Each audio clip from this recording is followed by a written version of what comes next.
On the way to my mother-in-law's house, everything seemed painfully ordinary. The kids were in the back seat, half watching a cartoon and half bickering over which snack belonged to whom. My husband was quiet, tapping his thumb against his knee, but I thought nothing of it.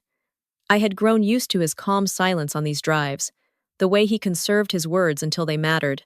The plan was simple. We were going to stop by for Sunday dinner, pretend to enjoy my mother-in-law's pot roast, and keep the peace for another week. That was what I expected. Then it happened. The moment we walked through the door, his face changed. The color drained so fast I thought he might faint. He leaned toward me, his voice low and urgent, so unlike his usual measured tone. "Don't say a word, just leave." I froze. For a second, I thought I had misheard him. The laughter from the living room echoed down the hall, glasses clinking, voices rising in that familiar forced cheer. But his hand on my arm was trembling. He repeated it, softer this time, but even more desperate. "Please, just go." Something in me wanted to ask questions, to demand answers right there in the doorway, but the look in his eyes silenced me. They were wide, unblinking, carrying a weight I had never seen on him before. I obeyed. My heels clicked against the hardwood as I turned away from the smell of roast beef and onion gravy, from the sound of clattering dishes, from the sharp laughter of the woman who had spent years reminding me that I was never good enough for her son. I stepped outside into the cool evening air, the sky dimming into shades of gray and violet. My chest was tight, my hands clammy. Behind me, the door shut quietly as if nothing had happened. Neighbors across the street were watering their lawns, waving at each other like every Sunday in suburbia was the same. To them, it was. To me, everything had shifted in one whispered sentence. I waited by the car, heart pounding. My husband stayed inside. For a long moment, I considered going back, barging into that dining room, demanding to know what was so terrible that he would rather see me leave than speak a single word. But I stayed still. His voice replayed in my head. "Don't say a word. Just leave." My thoughts spiraled. Was it something my mother-in-law had planned? She had always found subtle ways to cut me down in front of others. Sometimes it was the way she would forget to set a place for me at the table, or the way she insisted on retelling stories that made me look incompetent. Other times it was more direct, like correcting the way I held a knife or implying that my children behaved better when I was not around. I had endured it all with a tight smile, reminding myself that keeping the peace mattered more than winning small battles. But now, with my husband urging me to walk out in silence, I realized this was not just another jab or a casual cruelty. Something else was happening. I thought back to the morning. There had been a strange tension in the air before we even left the house. He had double-checked the car seats, fussed with his tie longer than usual. I had teased him about stalling, but he only offered a thin smile. Maybe he had already known. Maybe he had already heard something I had not. I gripped the car door handle, trying to steady my breathing. My reflection in the window looked pale, startled. I imagined walking back in. Imagined the hush that would fall over the room if I interrupted their performance of family harmony. I could almost hear my mother-in-law's voice dripping with false sweetness. "Oh, you decided to come back, dear?" And everyone else would follow her lead, pretending I was oversensitive, imagining insults that were never meant. That was the script. It had always been the script. But this time, my husband had broken it. That alone sent a shiver down my spine. He was the one person who usually urged me to ignore, to let things slide, to be the bigger person. And yet, he was the one who told me to leave before a single word could pass my lips. That contradiction was louder than any insult. The minutes stretched. I could hear muffled voices from inside, rising and falling. I could not make out words, only the cadence of conversation and the occasional burst of laughter that sounded too sharp, too forced. Every second made me feel smaller, like an intruder outside my own marriage. My stomach churned with the need to know. Still, I stayed. As I waited, my mind replayed every past encounter with my mother-in-law like a cruel highlight reel. The Christmas, when she gave me an apron after handing my sister-in-law a diamond bracelet. The birthday dinner, where she toasted her son's success and then added, "Imagine how much further he would be without distractions." The wedding rehearsal when she announced to the entire room that she would be standing in the front row because that's where real family belongs. Each moment had cut me, But I had learned to bleed quietly. Now I wondered if my husband had finally seen enough to make him act. The porch light flicked on above me as the sun dipped lower. My phone buzzed in my pocket, a text from my sister asking how dinner was going. I stared at the screen, unable to form a reply. How could I explain that dinner had not even started, that I was standing in the driveway because my husband, usually so calm, had turned into someone urgent and unfamiliar? Finally, the door opened. My husband stepped out, shoulders stiff, eyes scanning the street before they landed on me. He did not speak right away. He just walked to the car, unlocked it, and slid into the driver's seat. I followed, my pulse still erratic. When I sat down, the silence between us was deafening. He gripped the steering wheel, knuckles white. "What happened?" I whispered. My voice cracked. He did not answer. Not yet. He started the engine, pulled out of the driveway, and only when we were a block away did he exhale sharply, as if he had been holding his breath the entire time. His eyes remained fixed on the road, his jaw tight.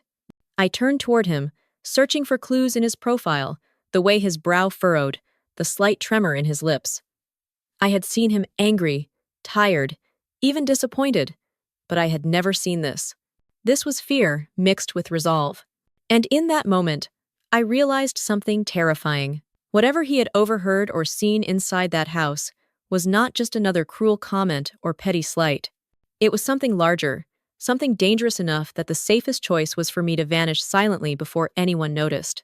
I pressed my palms against my knees, steadying myself as the car sped down the darkening street. My mother-in-law's laughter still echoed in my head, but beneath it now was something else. A question that would not leave me alone. What could she have said, or planned, that made my husband beg me to leave without a word?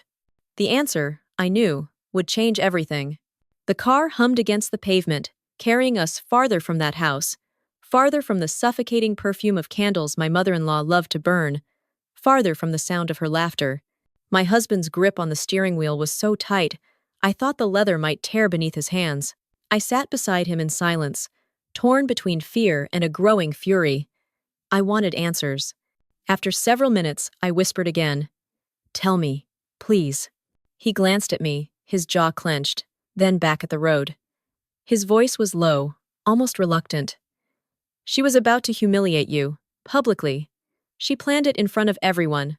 The words made my stomach twist. I thought of the living room full of relatives, cousins, neighbors, all gathered around the dinner table. I imagined my mother-in-law standing, glass in hand, delivering a toast that was not a toast at all, but a carefully crafted dagger aimed straight at me. She had done smaller versions of that before, subtle comments slipped into conversations, but never something so direct. "What do you mean?" I pressed. His knuckles whitened further. "I overheard her talking before we walked in. She was telling Aunt Linda and Cousin Mark. She said tonight she would finally prove to everyone that you didn't belong. That you were—" He paused, swallowing hard. "That you were only after me for money. That you were keeping secrets from me." I felt heat rush to my face. Money, secrets, lies. She had chosen her weapons well. Accusations like those stuck, whether or not they were true. And once they were spoken in front of a room full of people, no denial could wash them away. My voice shook. "She said that?" He nodded. "She had papers. I don't know what they were. Some printouts, maybe bank statements or something she dug up. She wanted to hand them out like evidence." I stared out the window, the streetlights blurring as tears threatened. My mind churned with questions. What papers? What lies had she concocted this time? Was she so desperate to see me shamed that she had fabricated documents? My chest ached with a mixture of fear and rage. I pressed my palm against my mouth to steady my breathing. Memories tumbled forward, uninvited. The time she told the family I had ruined Thanksgiving by undercooking a pie. The time she claimed I had tried to keep the children from visiting her, even though it was she who canceled at the last minute. The time she whispered to neighbors that I spent too much money, that I was reckless. Each memory stacked on the next like bricks, forming a wall around me. And now, she had been ready to crown her performance with the ultimate attack, a staged spectacle to destroy me completely. "What stopped her?" I asked, my voice barely audible. "You," he said simply. "When I saw her holding those papers, when I heard what she planned, I knew if you opened your mouth, she would twist whatever you said. She would make you look guilty. I couldn't let her. His words were steady, but his hands trembled. For the first time, I saw how much this frightened him too. He was not just protecting me. He was protecting himself from witnessing the destruction of our marriage at his mother's hands. Silence fell again, heavy and suffocating. I tried to imagine the scene if we had stayed. My mother-in-law rising from her chair, her voice loud enough to hush the room. Everyone turning toward me, waiting for my reaction. My husband caught between loyalty to me and loyalty to her. The shame, the whispers, the endless retelling of the story at every family gathering afterward. I shuddered. When we reached a quiet park on the edge of town, he pulled the car over. The lot was empty, except for a single lamppost casting a dim yellow glow over the benches. He turned off the engine. The sudden silence was startling. I need to know, I said. What exactly did she have? What did you see? He leaned back, exhaling. I don't know all of it, but I saw my name on one of the papers. And a number. It looked like a bank balance. She was telling them you had access to accounts you weren't supposed to, that you were hiding money. I blinked. For a second, I could not even process the absurdity. Hiding money? Me? I thought of the nights I stayed up, balancing bills, the vacations we never took, the careful saving for our children's school. Hiding money was the last thing I would ever do. A bitter laugh escaped me. She made it up. She actually made it up. He nodded grimly. I believe you, but the others, you know how persuasive she can be. They would have believed her, at least long enough to stain your name. I pressed my forehead to the window glass, the chill calming the fire in my head. My mother-in-law had always wanted control. Control of her son, control of the family narrative, control of me. Tonight she had almost succeeded in staging the perfect ambush. Almost. I turned back to him. We can't keep letting her do this. It's not just me she's hurting. It's us. It's the kids. He closed his eyes, nodding slowly. I know. I've let it go on too long. There was a finality in his tone that sent a shiver through me. For years, I had been the one sounding the alarm, begging him to see how toxic her games were. For years, he told me to be patient, to keep the peace. But tonight, something had shifted. He had seen it with his own eyes, and he could not unsee it. We sat there for a long time, the only sound the faint rustle of leaves outside. I felt my fear harden into something sharper, something steadier. Resolve. She had wanted to humiliate me. She had nearly succeeded. But in trying to destroy me, she had exposed herself. At last, I whispered, "What are we going to do?" He opened his eyes, looked at me, and for the first time in years, I saw not just a husband caught between two loyalties, but a man ready to choose. His voice was calm, deliberate. We fight back. But not the way she expects. The words settled over me like a vow. My pulse steadied. The fear was still there, but now it shared space with something new. Anticipation. I did not know yet what our next move would be, or how we would gather proof, or how we would confront her lies. But I knew this much. She had crossed a line, and she would not be allowed to draw it again. As we sat together in that dimly lit car, the night pressing close around us, I felt the first spark of power return. She had tried to silence me. Instead, she had awakened me, and I would make sure she regretted it. The drive home was quiet, except for the steady hum of the tires on the asphalt. My husband's words still echoed in my head. She had papers. She was ready to humiliate you in front of everyone. I sat there gripping the seatbelt across my chest, my heart aching from the weight of it. My mind kept replaying the moment I stepped into that house, the way she smiled at me like she had already won. When we pulled into our driveway, the porch light flickered on automatically. The glow looked softer than usual, almost like a welcome back. But I did not feel welcome anywhere. I walked inside, dropped my bag by the couch, and sank into the cushions. My husband followed, his face still tight with unspoken thoughts. He locked the door behind us, a small sound that somehow felt like sealing a pact. For a while, neither of us spoke. The silence stretched, broken only by the ticking of the clock on the mantel. Finally, I asked, "Do you think she showed them already?" He shook his head. "Number, she was saving it for the dinner table. She wanted an audience." That answer chilled me. I pictured the whole family sitting around with forks in their hands, waiting for dessert. Then my mother-in-law standing, pretending to make a toast, smiling sweetly as she laid out her trap. In my imagination, I could hear the collective gasp, see the sidelong glances, feel the shame crawling up my neck. I rubbed my temples. If she has fake papers, we need to see them. We need to know what she's planning to use. He nodded slowly. I'll try to get them. But we have to be careful. If she knows we're onto her, she'll only double down. The thought of sneaking around in my own family felt surreal. Yet that was what it had come to. She had turned family into battlefield, and survival required strategy. That night, I barely slept. Every creak of the house made me sit up, convinced it was her, even though she lived across town. I dreamed of walking into a room full of people who turned to stone the moment they saw me. I woke with a start, my pillow damp with tears. The next morning, my husband left early for work, but not before squeezing my hand. "We'll get through this," he promised. His voice was firm, but I could see the doubt in his eyes. He loved me. I knew that. But she was his mother, and the rope tying him to her was thick, knotted, and full of guilt.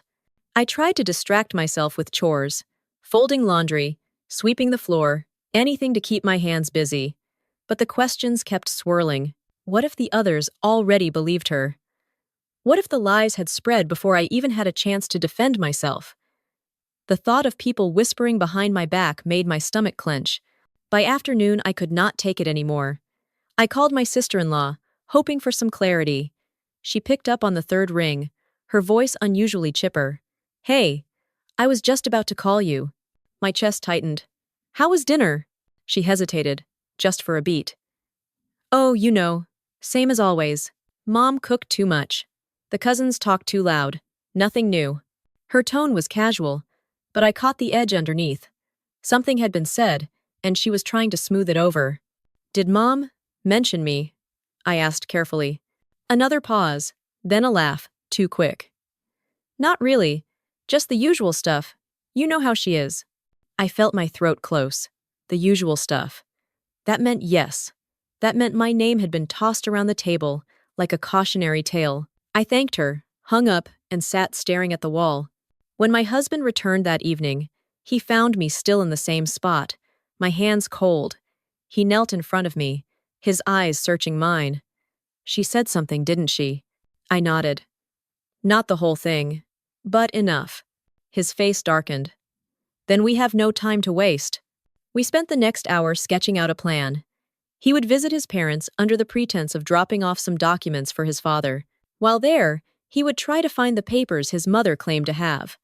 Meanwhile, I would start gathering our own records, proof of our finances, anything that could counter her lies if they surfaced.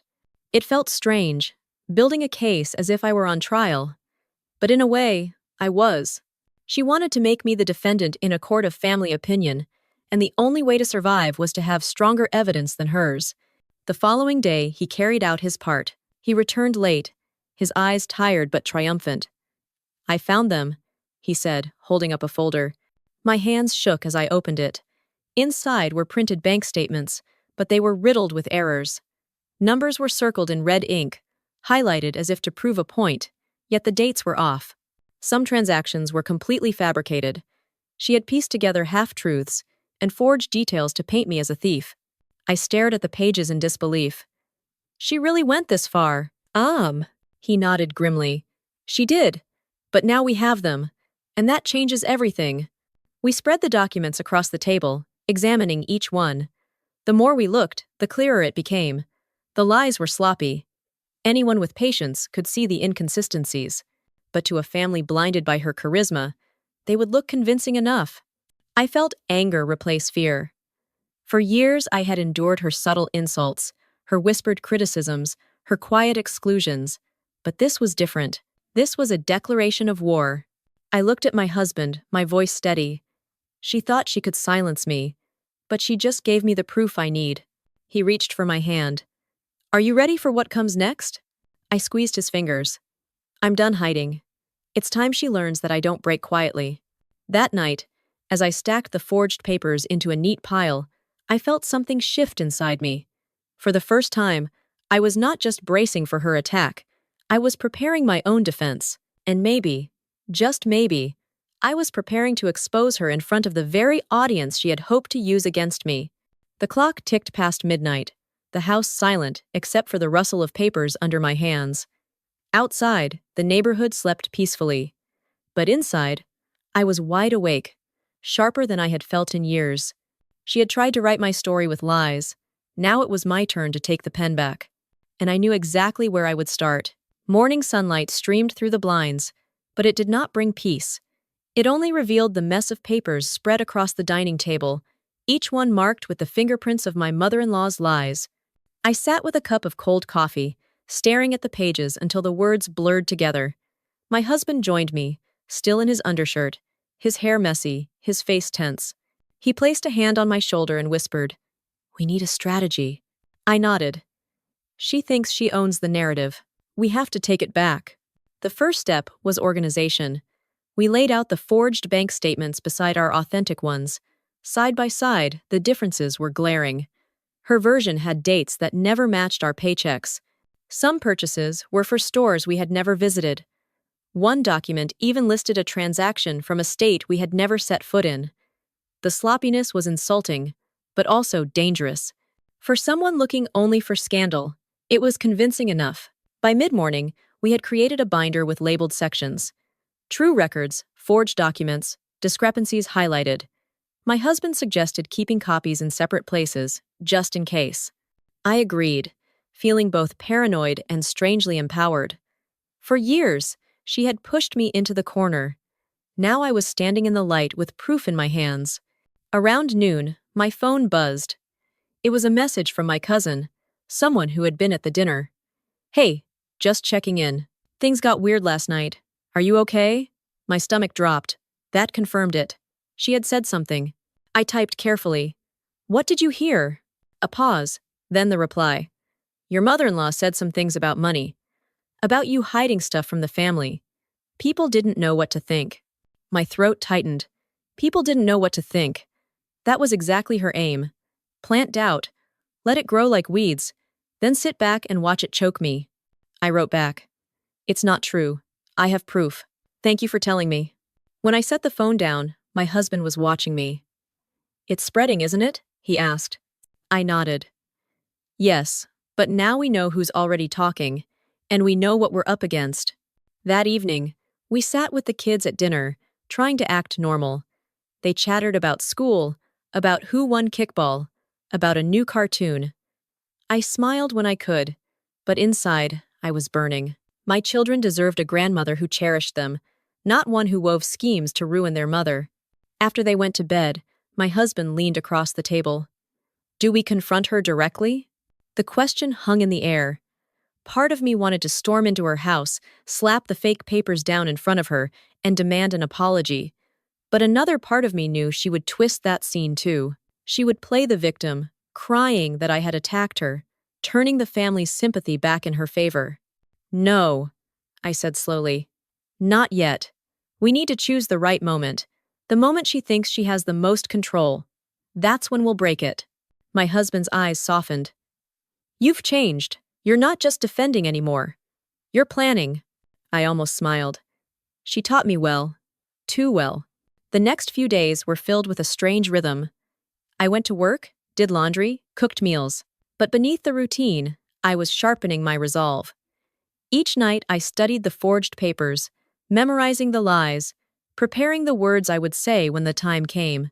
My husband contacted the bank quietly, requesting official copies of statements that would directly contradict hers. They promised to mail certified versions within the week.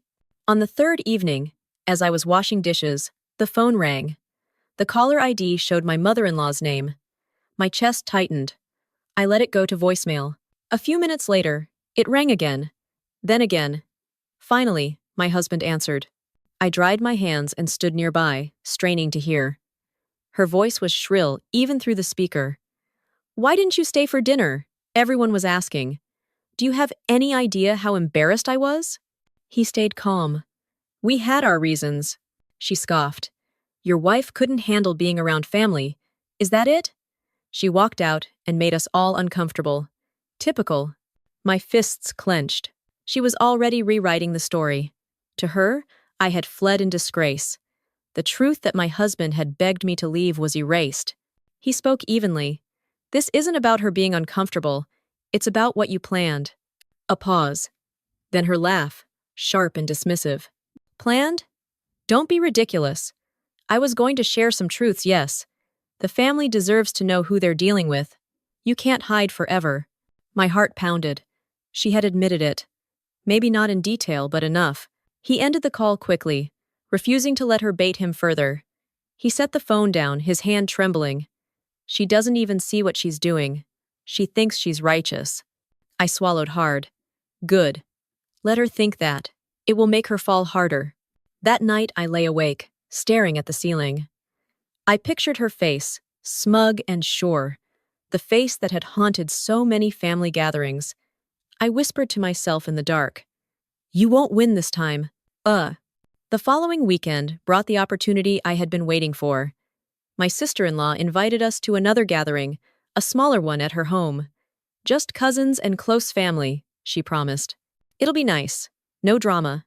I almost declined, but then I realized it might be the perfect stage. Smaller audience, but still enough witnesses. If my mother-in-law tried her performance again, I would be ready. And this time, I would not leave silently. My husband agreed reluctantly. We'll go, but we go prepared. We spent the night organizing the binder once more, tucking certified statements into the front pocket, highlighting the forgeries in bold. I rehearsed what I would say in front of the mirror, my voice steady, my hands open. Not angry, not hysterical. Calm, clear, undeniable.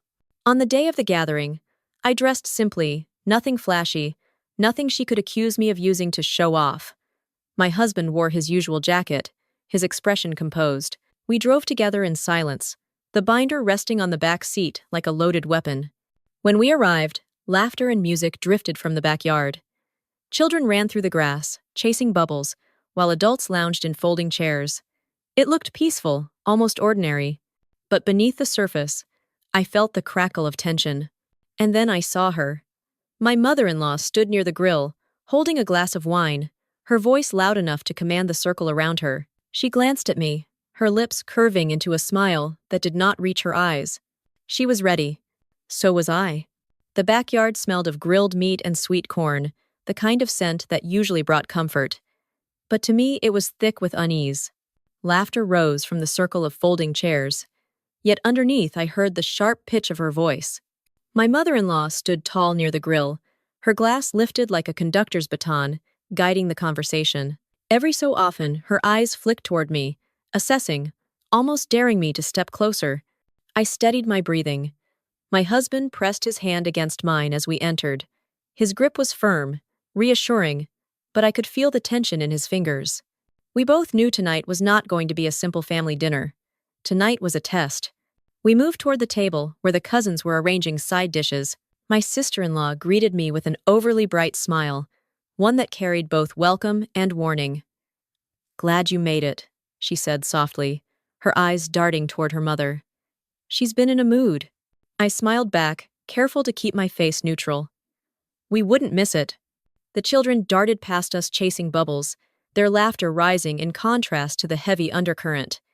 I envied their innocence, their ability to run without knowing the landmines scattered around them. Eventually, we took seats at the long picnic table. Plates clattered, drinks were poured, and conversations swirled. For a while, I let it wash over me, nodding when spoken to, laughing lightly at harmless jokes, but I felt it building, the silence before the strike. Then it came. My mother-in-law tapped her glass, the sound sharp enough to silence the group. "Before we eat," she announced, her voice honeyed yet edged with steel, "I have something important to share." "How?" My stomach tightened, but I kept my expression calm. She held up a folder, the same one my husband had retrieved days before, only this time it was dressed in her confidence. "Families should be built on trust," she continued, looking directly at me. "And when someone betrays that trust, we must face the truth together." Gasps rippled through the table. A cousin shifted uncomfortably. My sister-in-law's eyes widened. My husband's jaw clenched so hard I thought it might crack. I leaned forward, my voice steady. "Are you sure you want to do this?" Her smile deepened. "Of course. The truth has to be told." She began pulling out the papers, laying them on the table for all to see. "Here," she said, tapping the pages, "is proof that money has been hidden, accounts manipulated, secrets kept, all by the woman sitting across from me." Murmurs spread like wildfire. Eyes turned toward me, some skeptical, others already judging. I felt the familiar sting of humiliation pressing against my throat. But I had prepared for this moment. I reached into my bag, pulling out our binder. Slowly, deliberately, I placed it on the table, right beside her stack. The sound of the cover hitting the wood silenced the whispers. "You're right," I said, my voice clear. "Families should be built on trust, which is why I think everyone deserves to see the real documents, not just the ones you've doctored." "Ophied." Her smile faltered for the first time. "Doctored? How dare you?" I opened the binder, flipping to the certified statements. "These are the official records from our bank. Dated, signed, verified. They show every transaction exactly as it happened. And here," I held up one of her forged pages, "is what you brought tonight. Same account, same month, but with numbers that never existed." I handed the two papers to the cousin nearest me. "Compare them. Anyone can see the difference." "How?" The cousin glanced nervously at my mother-in-law before scanning the pages. His brow furrowed. "She's right. The dates don't match. And this charge isn't even from the same city." Whispers grew louder now, tinged with doubt toward her. My mother-in-law's cheeks flushed, though she tried to maintain her composure. "You don't understand," she snapped. "She's clever. She probably altered these new ones to cover her tracks." I kept my voice calm. "These were mailed directly from the bank last week. We requested certified copies. They are notarized. Would you like to check the seals yourself?" I passed the document down the table. Each set of hands that touched it seemed to weigh heavier on her shoulders. My husband finally spoke, his voice firm. "Mom, stop. I heard you planning this. I saw what you intended to do. This isn't about truth. This is about control." The air shifted. The weight of his words landed like a stone in the middle of the table. For years he had avoided confronting her, choosing silence over conflict. But now, with everyone listening, he had chosen me. Her eyes flashed, anger crackling beneath the surface. "How dare you take her side against your own mother?" His voice did not waver. "I'm taking the side of honesty, something you seem to have forgotten." The table was silent. Even the children's laughter in the distance seemed muted. I looked around and saw the doubt on faces, the cracks forming in the facade she had built. I leaned back, letting the silence stretch. Finally, I said softly, "You wanted an audience. You wanted to shame me in front of family. But all you've done is expose yourself." Her mouth opened, but no words came. She looked at the stack of forged papers like they had betrayed her, like they had chosen me instead. My sister-in-law cleared her throat, her voice uncertain. "Maybe we should just eat. This has gone far enough." But the damage was done. Everyone had seen. Everyone had heard. I gathered our binder, slipping the papers neatly inside. My husband placed his hand on mine, squeezing gently. We stood together. "Thank you for dinner," I said, my voice polite but edged with finality. "We'll be leaving now." As we walked away, I felt dozens of eyes following us, some sympathetic, some stunned, some already recalculating where their loyalties should lie. Behind us, my mother-in-law's voice rose, desperate, but no one moved to stop us.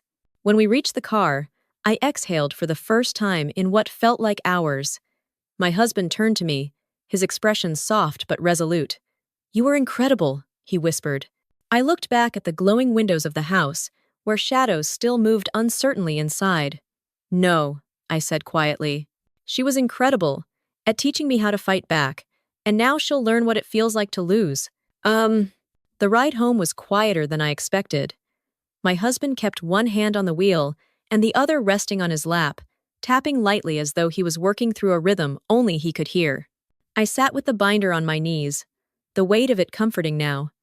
Outside the windows, the streetlights passed in slow intervals, glowing like watchful eyes.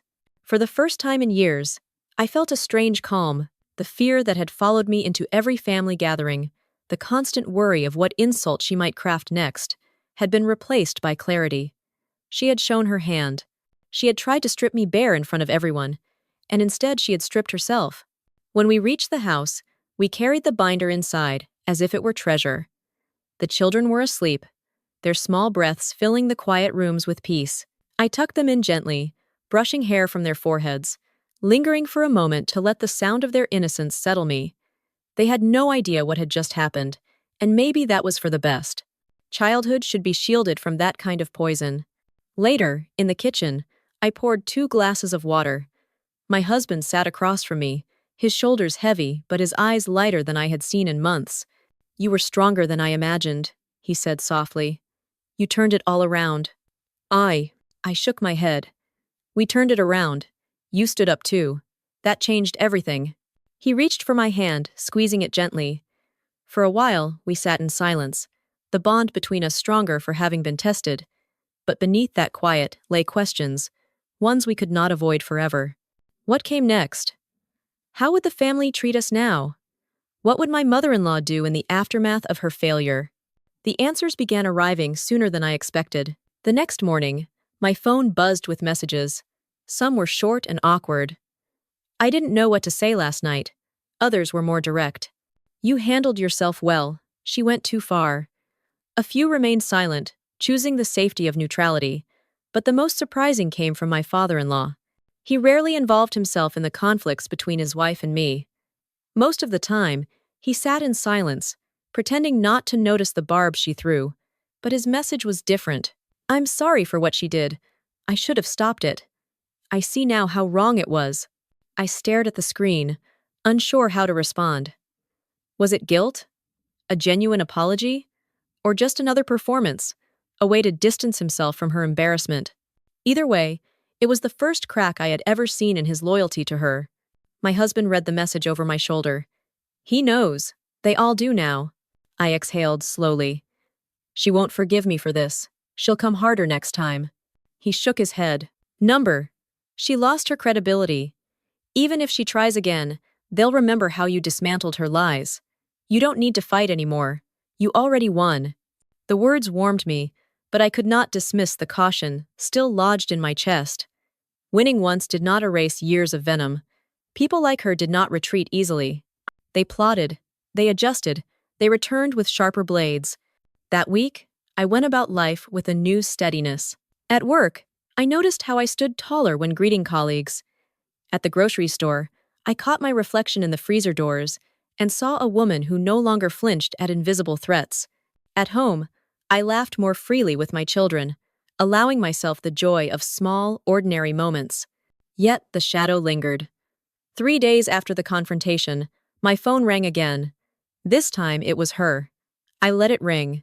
She called again and again, until finally she left a voicemail. Her voice trembled with fury disguised as grace. "You embarrassed me. You twisted everything. But don't think this is over. You don't understand what family means." I replayed the message once, then twice, then saved it. Evidence, proof of the way she wielded family as a weapon, turning loyalty into a leash. My husband listened beside me, his expression unreadable. When the recording ended, he simply deleted her number from his phone. "She doesn't get to keep calling," he said. "Not anymore." That small act felt monumental. For years, he had answered her calls no matter the time, no matter the demand. Now he had drawn a line, firm and final.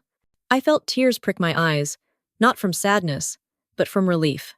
The days passed, and the silence grew. A few relatives reached out cautiously, testing where they stood. Some offered sympathy, others tried to gloss over the incident as if it had been a misunderstanding. But no one defended her. The absence of her usual chorus of supporters was louder than any direct condemnation. She had isolated herself.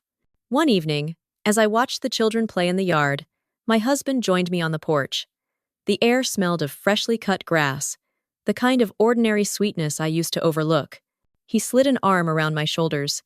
"You know," he said, "she may never admit it, but she lost something bigger than an argument." I leaned against him. "Her audience." He nodded. "Exactly. Without them, she's just a voice shouting into a void." The image comforted me. For so long she had thrived on spectacle, on gathering witnesses to my supposed failures. But now the witnesses had seen her fail, and no stage could save her from that. That night, as I tucked myself into bed, I thought about the years I had spent trying to be accepted, trying to earn a place at her table. I thought about every insult I swallowed, every moment I forced a smile when I wanted to scream, and I realized something vital. I no longer needed her approval. I never had. The weight lifted slowly, like fog dissolving in sunlight. I was free, not because she had released me, but because I had stopped asking for her permission to belong. I whispered into the dark, words only for myself. She will probably never see me as family, but I don't need her to, because she lost something greater than my acceptance. She lost her grip on me. And maybe, one day, she would realize that in trying to push me out, she had only pushed herself into a corner,